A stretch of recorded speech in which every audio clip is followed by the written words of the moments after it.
नमस्कार भावांनो, बैलगाडा क्षेत्रातील देव वृत्समदोदशम हिंद केसरी बकासूर बद्दल अपडेट घेऊन आलेलो की बकासूरचं उद्या होणारा मौजे कोरेगाव हिंद केसरी मैदानासाठी पैरा कोणासोबत पैरा चेंज झालेले आहे. त्याचं एकमेव कारण जो पैरा होता रोमनच पैरा होता, रोमन दादा सरकार. पण रोमन काही कारणास्तव पळणार नाही, त्यामुळे बरेच नियोजन चेंज झालेले आहेत भावांनो. बरेच नंदी आजारी पडलेत, बरेच नंदींचे नियोजन कॅन्सल झालेले आहेत.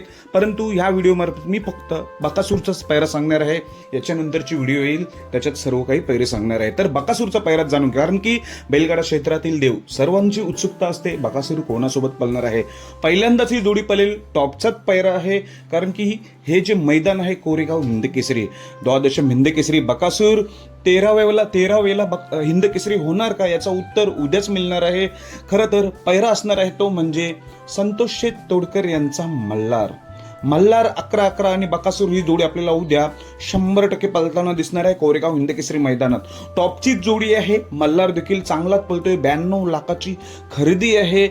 मल्हारचा स्पीड बघितलं असणार तुम्ही, एकदम तुफान वेगाने पळत असतो संतोष शेठ तोडकर यांचा मल्हार. आणि बकासूर त्याच्या जोडीला आपला देव, त्यामुळे नक्कीच्या जोडीला तुफान वेग लागणार आहे. खरं तर बकासूर रोमन होते, पण रोमन आजारी आहे असं समजलंय, रोमन कॅन्सल झालाय, रोमन पळणार नाही. त्यामुळे बकासूर आणि मल्हार ही जोडी फिक्स झालेली आहे.